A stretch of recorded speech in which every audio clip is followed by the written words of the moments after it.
So good afternoon, everybody.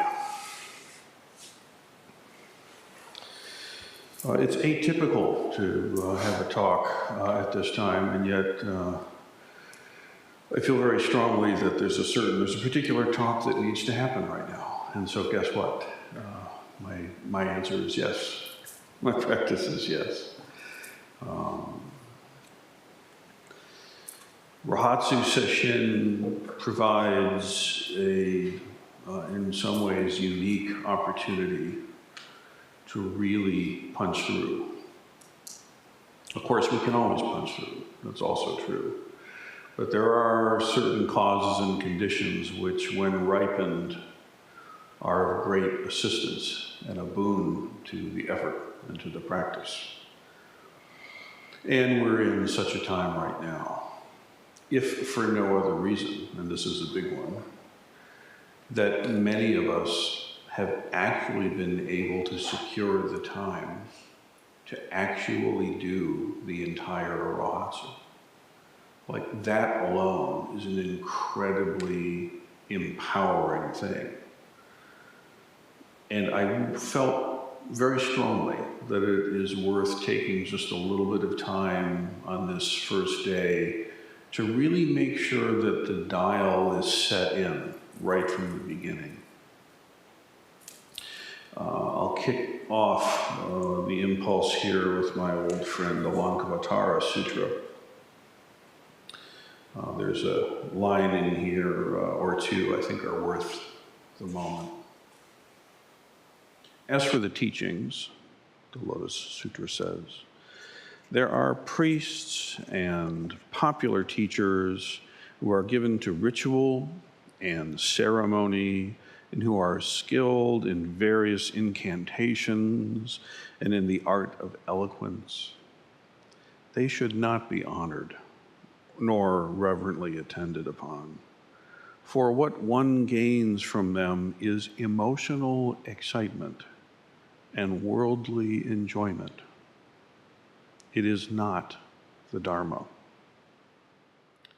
Such preachers, by their clever manipulation of words and phrases and various reasonings and incantations, being the mere prattle of a child, as far as one can make out, and not at all in accordance with truth, nor in unison with deep meaning, only serves to awaken sentiment and emotion, while it stupefies the mind. As they themselves do not understand the meaning of things, they only confuse the minds of their hearers with their own dualistic views, not understanding themselves that there is nothing but what is seen of the mind, and themselves attached to the notion of self-nature in external things, and unable to know the path from another. They have no deliverance to offer others.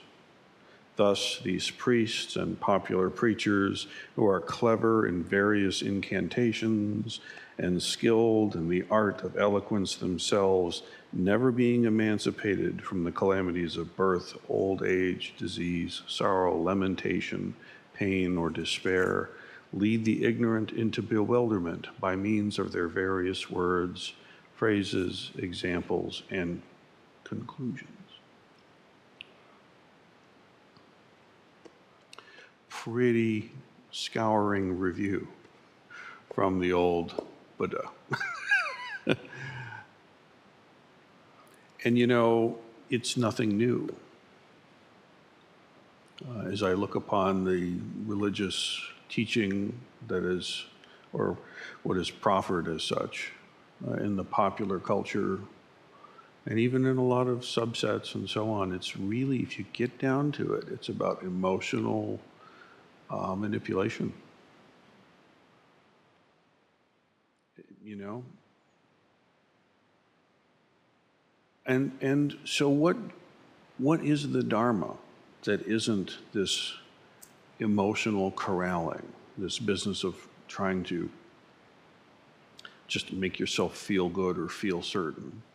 Or worse yet, there are some spiritual and religious traditions that really lean into the fact that you feel like shit about yourself, That becomes the currency, right? You know what I'm talking about, right? So either way, it's this emotional kind of manipulation, really, that's going on. So what is the actual Dharma itself that the Buddha taught, that all Buddhist practitioners have wrestled with since then, and that all the enlightened ancestors realized?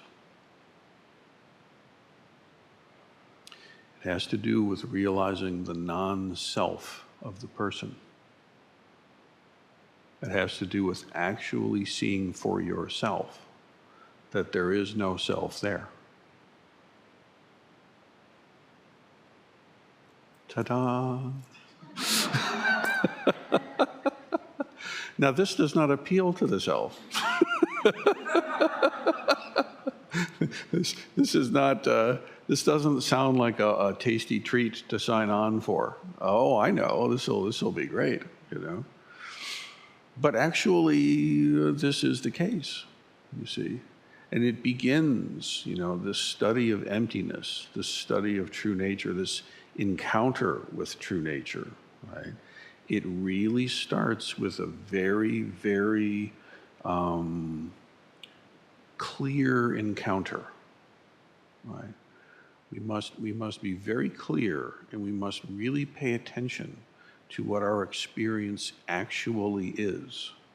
And for the vast majority of us Homo sapien folk, we need to carve time away from the daily hustle and bustle and all the, the elations and terrors and everything.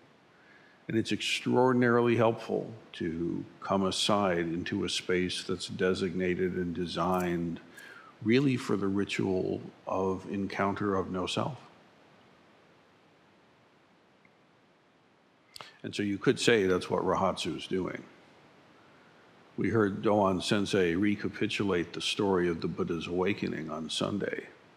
And that trajectory is one that we all follow.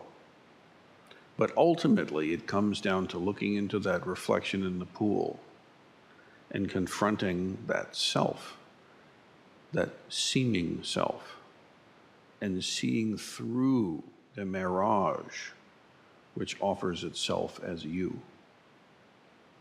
You see, there's this implied, so to say, self. There's this conventional relative self that seems solid and obvious enough. I mean, really, why would you even consider such an obvious thing?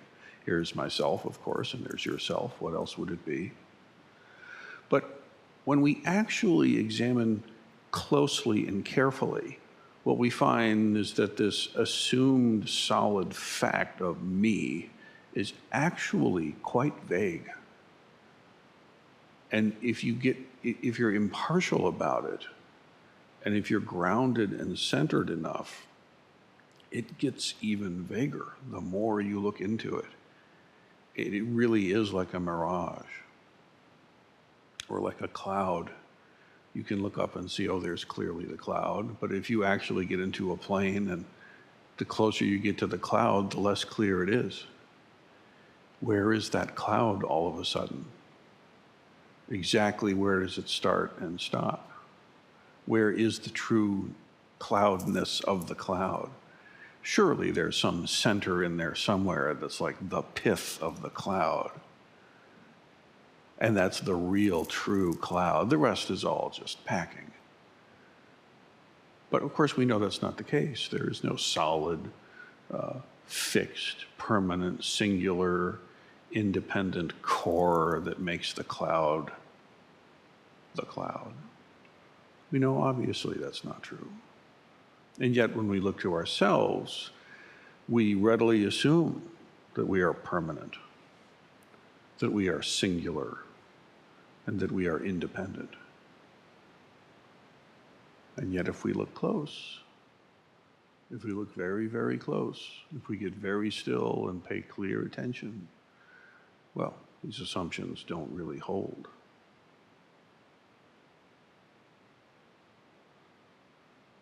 If you watch very closely how your mind clings to this notion of selfhood and me and mine. My this and my that, and here I am, and how could they do this to me? Why have I done this to myself? Why doesn't Roshi recognize my brilliance? How come Roshi sees right through my mask so fast? I mean, all of these things. Maybe even I wish Roshi would see through my mask.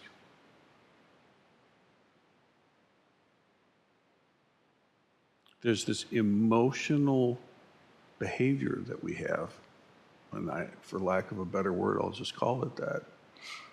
And if you look at those behaviors, those sufferings, we are emotionally behaving as though we were in fact something that we very much are not.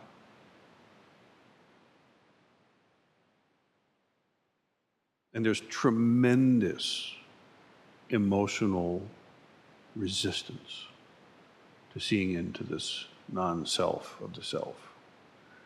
It is a force of nature. You think the sex drive is strong? You think the drive to breathe is strong? The drive to eat? I tell you, a stronger drive than that is this sense of me. People will readily throw their lives away for me. Your feelings hurt? Feel bad? Feel insulted? Feel belighted or belittled? Slighted? Angry? What exactly is it that's feeling hurt? See, this is very confusing for practitioners and students. They come in perhaps to the Doksan room bringing the content of their feelings. Oh, good to see you. Anything you'd like to say? Oh, yes. Feeling. Here's a feeling. I've been having this feeling. I had this other feeling. And here's a pile of feelings from the last time. And you dump out the big bag of treasured feelings. And we start sharing, telling stories. And after all, what else would you bring to the Doksan room? Because I'm supposed to bring myself and show my mind. And so let me bring my sack of feelings.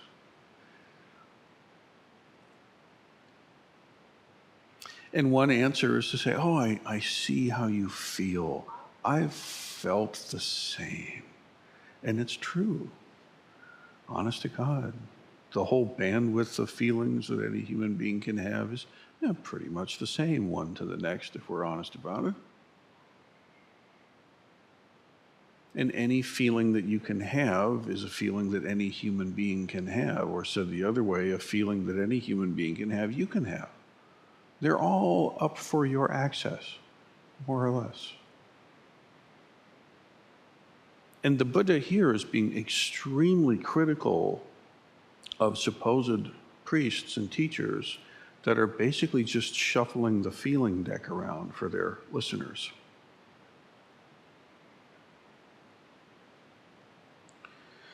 You think of the great rallies of the fascists of the 20th century.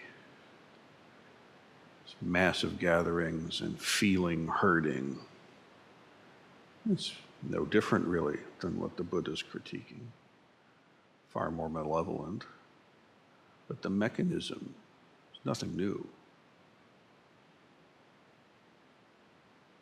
I can remember in my own training as a student with my teacher, same thing for sure. I would go in and talk about how I'm feeling and what emotions I felt and the joys and the sorrows. And he put up with me for quite a while. But eventually, it became apparent, thankfully, to myself, that this really, my teacher was waiting for something else. just waiting patiently, looking right at me with somewhat relentless eye contact. And waiting. My teacher was just waiting. And the bell would ring, and I would felt like I downloaded my whole bag. I have everything I brought from the city. None of it was found worthy. Even if on the surface there was some conversation or something, somehow I knew. I got back to the Zendo, and I'm like, what am I supposed to be bringing here? Then I made the horrible mistake of trying to bring ideas. That was even worse. Oh, God. Again, my teacher waited for me patiently. But as time went on, there came to be a little bit more kind of intensity. Like the patience wasn't always just this gentle grandmotherly holding back. Sometimes it's like, this guy's going to cut my head off. Ring, okay. What's going on? And increasingly, as time went on, my teacher was looking at my true self. And I guess I'll say that much of it. You know, Roshi used to talk about the chicken and the egg. You know, the chick is inside the egg, and it starts to tap. And then at a certain point, the mother hen starts to tap back. And there's exchange back and forth. And that if the mother hen breaks the shell too soon, kills their own offspring. But on the other hand, if the mother hen doesn't respond, the little chick may not be able to actually break out and may die. So there is this back and forth. And he used that as a simile or a metaphor of the student-teacher relationship.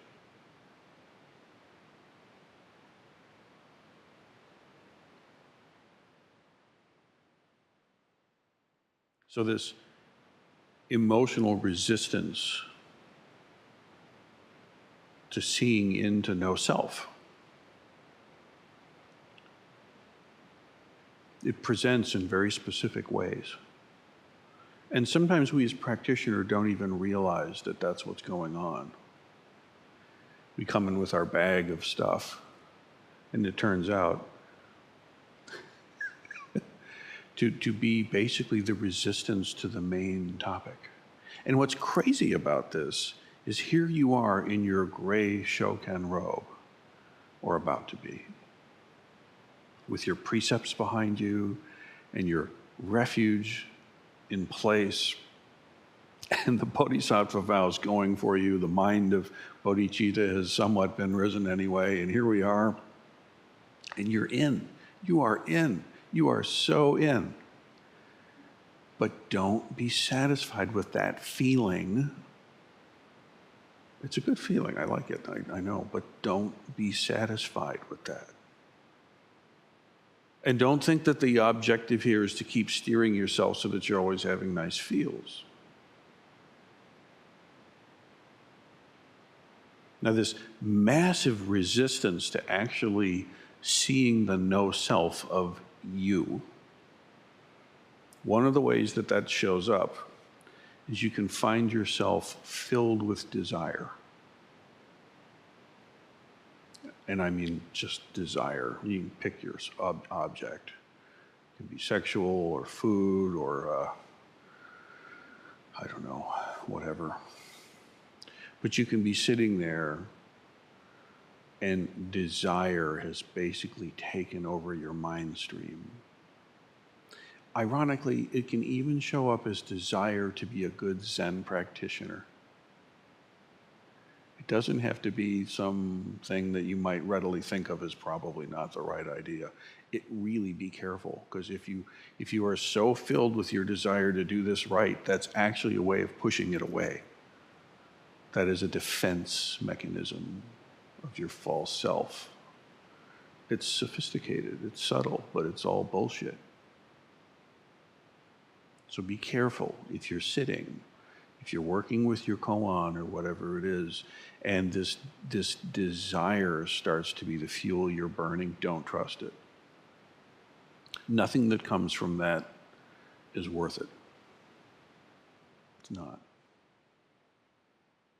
And I'm speaking here in the context of serious Zen practicing folk in Rohatsu.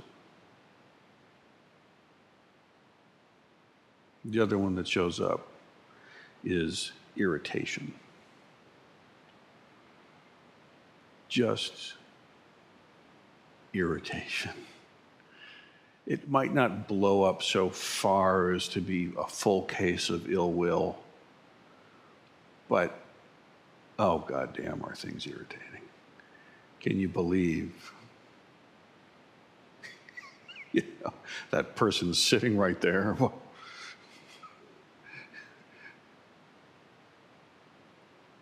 Can you believe the teacher said this or didn't say it, or I was corrected this way or that way, and then the complete opposite later? I mean, this irritation will basically land on anything as an excuse. But, dear one, understand that that feeling tone of being irritated is a defense mechanism of your ego, of your small self. If I can just keep you pissed off enough, you'll never notice. Nice. And there's this, it's like throwing tacks in front of you as you walk. It will find something. In fact, it'll find an infinite variety of things for you to be irritated about. And again, at its worst, it goes all the way up to ill will. But more commonly in a practitioner, it's just, things get under the skin. Now, from a certain perspective, you might say, oh, you have a desire of something, and you should set a goal and make a plan and go for it. Or something's irritating, well, you should, resolve the issue, remove the irritant, mitigate the downside.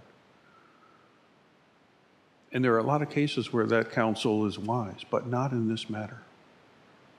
In this matter, this realization of no self, just see it for what it is, a feeling of irritation, and let go of it. Now is not the time to haggle with what's irritating you. Now is the time to see clean past it, leap clear of it. Tiredness, exhaustion, sloth, apathy, stupor. That's another one. You can just be sitting there and actually fine, because as soon as the lunch bell rings, oh, good.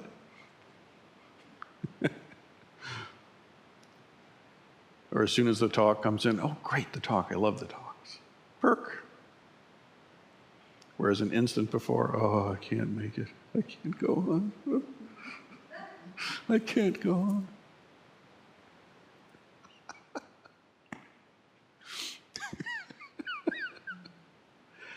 Yeah? Really? A lot of times it just shows up as, oh, fuck it, I don't care. What am I doing? This is stupid. I just don't care. I don't care. But again, I'm talking to y'all now, okay? Don't buy that load of bullshit. Don't buy it. Don't believe it just because it shows up as a content of your mind stream. What is it that's tired? What is it that's irritated? What is it that's full of this desire? You see, when you flip the script like this, you can use literally everything that shows up as fuel for your awakening. But if you stay at the surface of these things, they all are just the matrix of self-created distraction.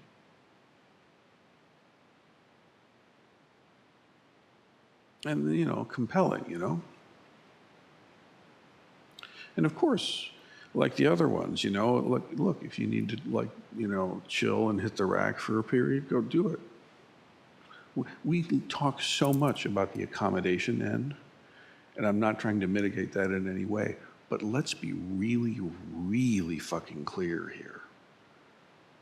At some point, you've got to see past the chronic and constant, perhaps, make this work for me. And as soon as I feel a little bit this as opposed to that, well, I want everything to adjust.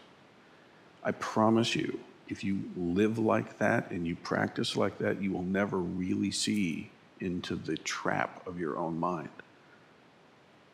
On the other hand, if you exhaust yourself and you can't actually practice because you're being a dumbass about it, well, that's not good.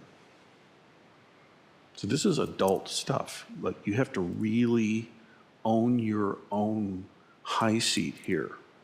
Because I don't know. I can't know. The teachers, well, they can tell me if I should. No, they can't. Grow up. No, they can't.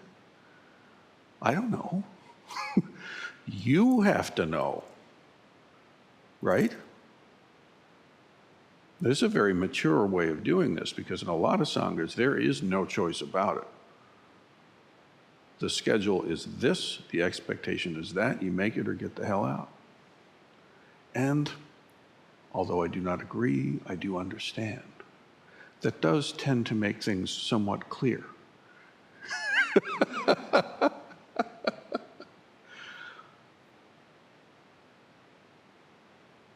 Anxiousness. Believe it or not, just kind of like a low burn, simmering up feeling of anxiousness is also another one of these kind of escape hatches.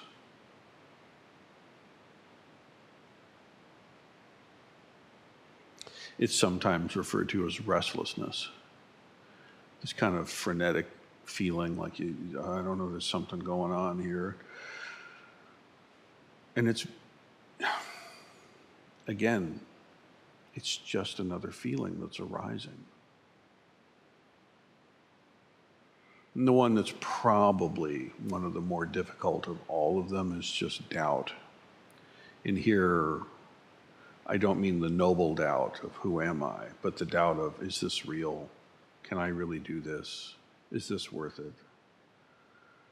After all, that old phrase, well, after all, isn't it just? You can use that anytime to talk yourself right out of it. Don't buy it.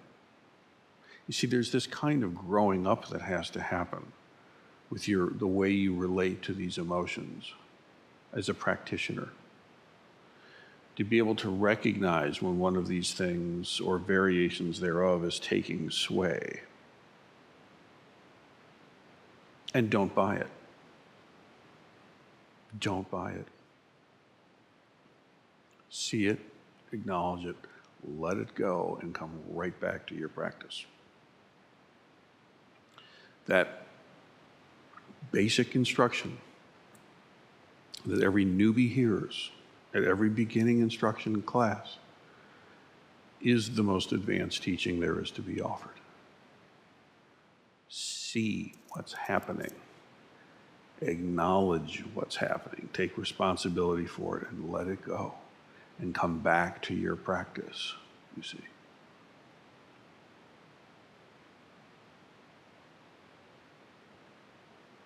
So this vast emotional defense mechanism doesn't need to come up if you're being bandied to. If you're being handed candy and toys and pleasantries and feel-goods, there's no need for these because your emotional system is being appeased. But as soon as the candy's put away and the toys aren't available and the teacher doesn't show up precisely the way you expect or want, or the room is too hot or too cold, or the incense smells, or the knee hurts, and it flips. Your practice has to not depend on any of that stuff. My practice does not. I do not need pats on the head. I don't. I like them. I don't need them. And when any of those hindrances arise, and they do, I actually do see them for what they are.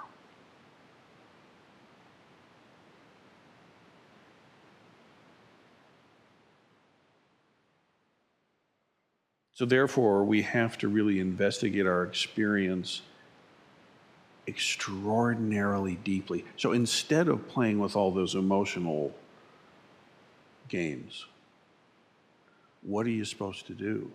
It's very clear, okay? The Buddha said very clearly that all marks of existence are unsatisfactoriness, impermanence, and not selfness. These are the marks of existence: unsatisfactoriness, impermanence, and not self. No selfness.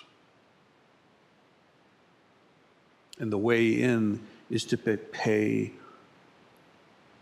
and this is the pitch here, all this up to now has been the wind up, okay?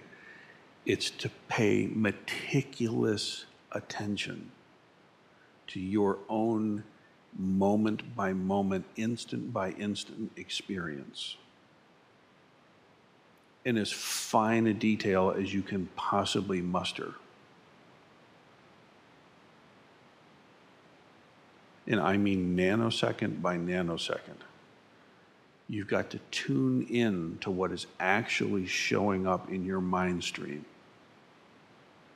with such precision and such relentlessness that it's like you begin to perceive things at a deeper and deeper and deeper level. And by things, I mean what's going on in your body and your mind and your experience. You see, all of these distractions and elations, they're very coarse. They're big objects. They take up a lot of space, right? What we want to do in Sesshin is cut away all the big distractions. You don't even have to think about what to wear. It's one of the beauties of a shokan robe. You wear this. That's it. Don't fuss with it. Just do it.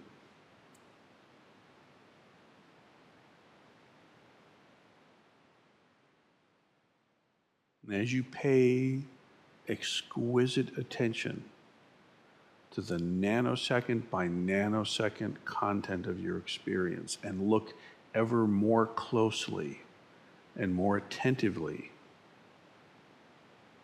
then you're on the right track. Really, if you're doing that really well, there's just no room for this other stuff. You're busy. There's a lot going on.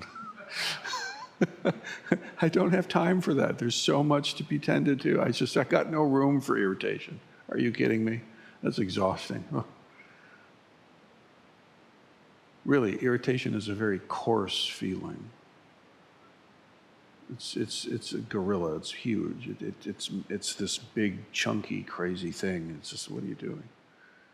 Let your mind sink in more and more and more to the subdivisions of your own experience.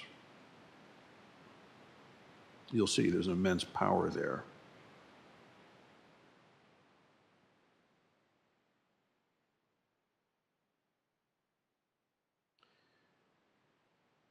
The first thing for you to pay attention to is your form. Form.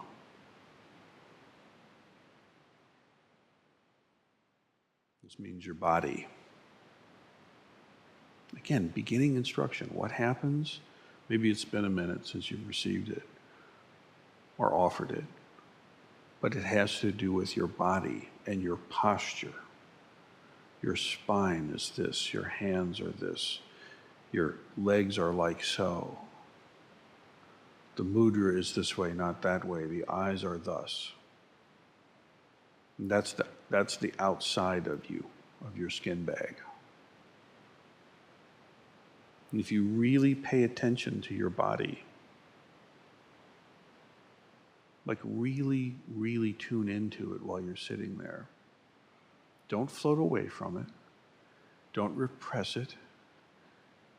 Don't cling to it. But don't make an enemy of it. Simply witness it, watch, and consider very closely. For example, my fingernail I've been picking at a little here.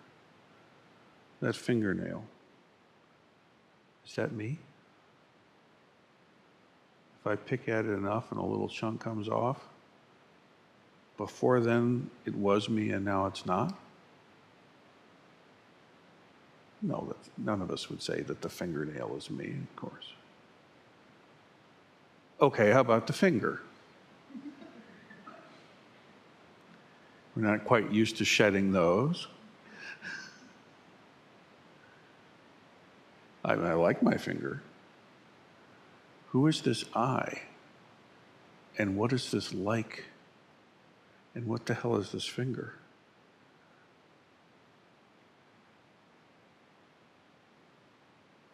I take this finger and yank it off. Now is it me? There are kind of shocking stories in the koans of these kinds of things happening. Fingers have been removed. Arms.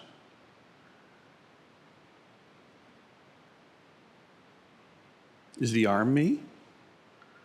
And now we're getting serious. There's guitar playing, and there's aikidoing, etc. How about my lungs? Are my lungs me?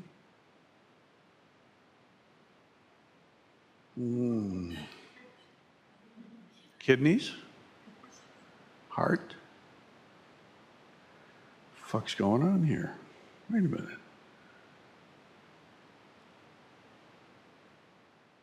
And yet there it is. Obviously, this is me. Relatively, conventionally. But what about really? What about really? You see, because again, the suffering is that we emotionally respond to a fiction as though it were a fact. And that's the suffering. In fact, if you're not responding to a fiction as though it's fact, you won't have any suffering. So what's the fiction and what's the fact?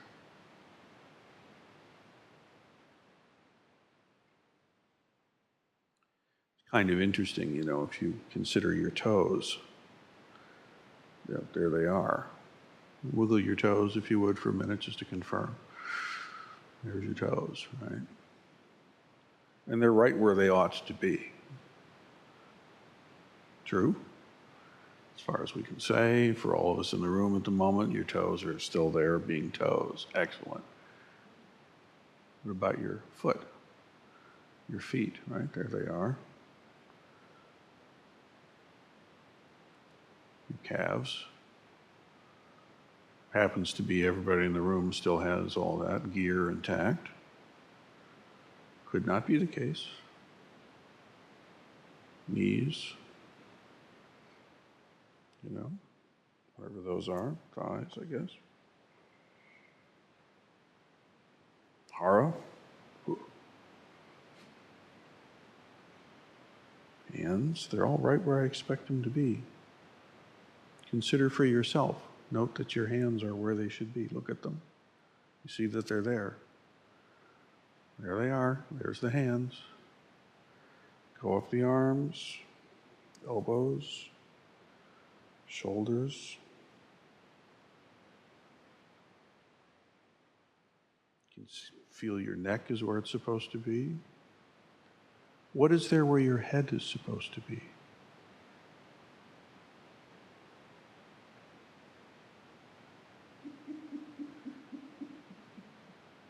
Hi.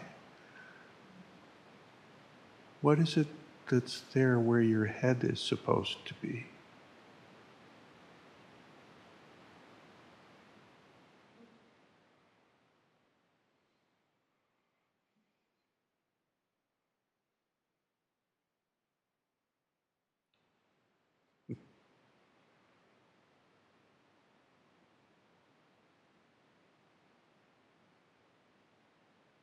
sensation,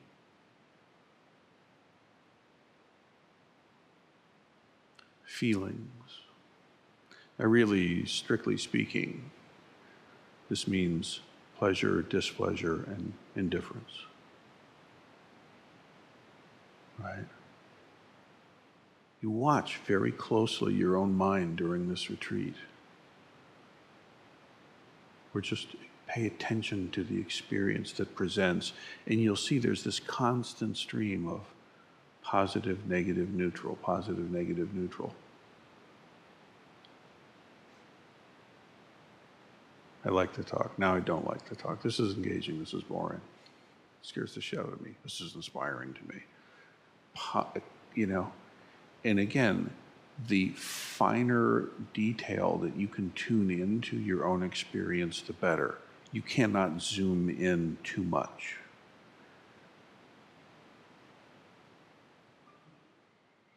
And if you look at the body and try to find, is this myself, is this myself, is this myself?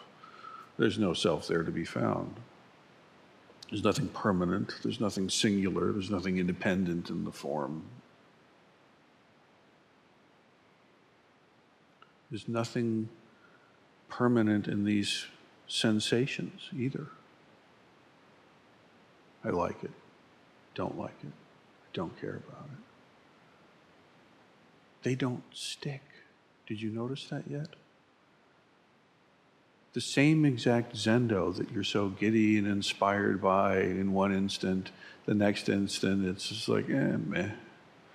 And then the next instant it's like horrible, and then it's back to being amazing again. And it's just this incredible light show. Have you noticed this? Is any of that you? Are you just the string of positive responses to things, your positive sensations? Is that you, or are you defined by your negative ones? Talk about a false dichotomy. Again, a self means that there's something permanent, there's something singular, there's something independent that's there. And there's nothing like that to be found in these feelings. It's not goddamn there. It's just a squirrel running around in one of those little wheel things, running to, running away, or freezing. And what's crazy is the exact same stimulus can evoke any one of those three responses,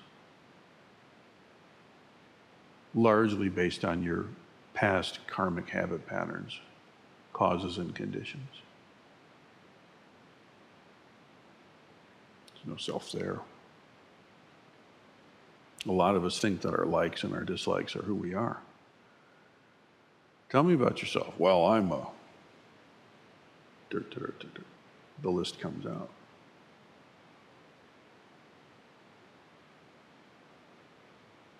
Perception, form, sensation, perception. These are the 5 skandhas, perhaps you've noticed, of our Heart Sutra, right? Perception is pointing to the first moment of recognition. It's just the first moment of recognition. So, if I hold up a thing and you see that, the instant of seeing it, that is perception, or hearing it. This is the bare cognition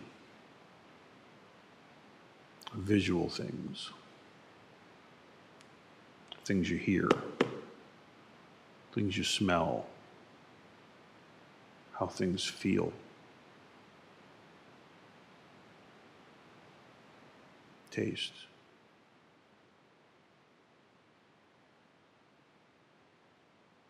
But again, these things too are not lasting. How many different images have come before your eyes? How many of them are permanent?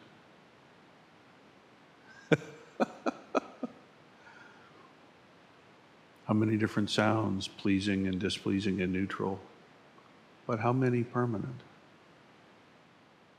How many singular or self-existent? There's nothing self-existent about any of it. You're seeing this because it's being held up and you have an eye and there's consciousness. If I put it under my substantial sleeve, now you don't see it. So what does that seeing mean? Is that yourself? Well, I'm here because I'm hearing the talk. Oh, really? Examine more closely. Mental reactions or mental constructions, this is a category of basically all mental activities. The thinking, the emotions, it kind of includes, in a way, the sensations and perceptions earlier. But here, really, practically speaking, you can think of as your personality. It's kind of like the amalgamated residue. That's what your personality is. Congratulations. It's your clinging residue.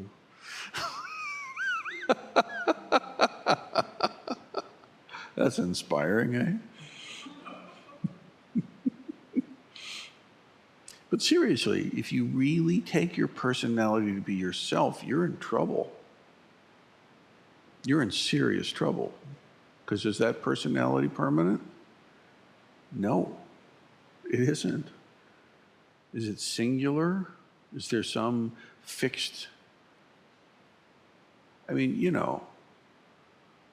dearly loved people enter into cognitive decline and their personalities become unrecognizable. Oh, where's Aunt Ethel? That's not the Aunt Ethel I remember. As if there's some separate Aunt Ethel elsewhere.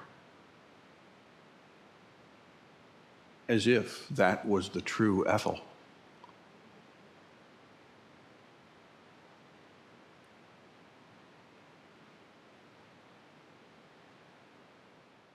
And consciousness itself, and I'll conclude with that. In the West, consciousness is thought of generally as like a fixed thing, like a screen. That's consciousness. And it's often posited to be some kind of result of the brain. There's some kind of evolutionary development that occurred, that we became sophisticated enough that in some kind of way consciousness is there, and as long as my brain is intact, I'm conscious. And we kind of move on. It is called the, quote, hard problem. If you've ever studied philosophy, it's very interesting. But remember, the Buddha is teaching from the point of view of suffering and how to alleviate suffering. And from this perspective, you have to investigate very, very deeply your own experience of consciousness, not as an abstraction, but as it actually shows up. And what we see is that consciousness occurs in dependence with an object. There's a known and there's a knower. And that occurrence of an object and a perceiver with an organ of perception is like a flash, an instant of mind. And that our actual experience is that there's this constant stream of these micro encounters. Jhana, is a concentrated state. Vijnana, V here in the Sanskrit means like divided or separated. So like vijnana is separated mind. And this is what's called consciousness. Be separate. An itch, a scratch. At the time it took for me to perceive the itch, perceive it, recognize it, not like it, and make a decision, it seems to me, to scratch it and feel like, okay, that's enough, and then to move back. This is uncountable lifetimes. within just the life expression of an itch well scratched. There are uncountable rebirths that have occurred right there within that couple of seconds.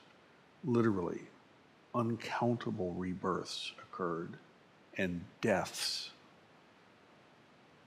There is no solid me that feels an itch, decides to scratch. Conventionally, of course, it seems this way. But if you really are able to utilize this retreat and you're able to calm the hell down and really pay attention to ever more minute levels and really watch very clearly what is actually going on, you'll be able to see something a little different from just the ordinary assumptions.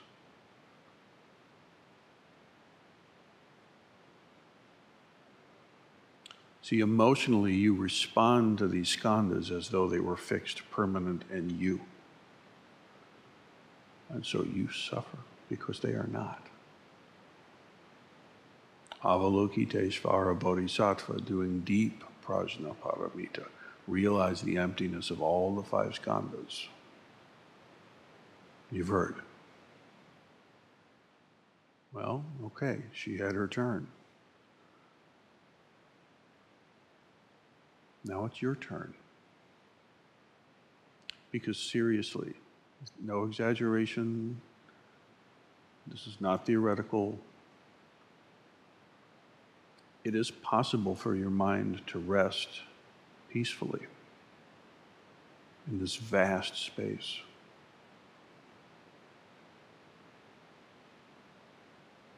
With no clinging and no suffering. There's more to emptiness than just what we've talked about. This no thing, no self.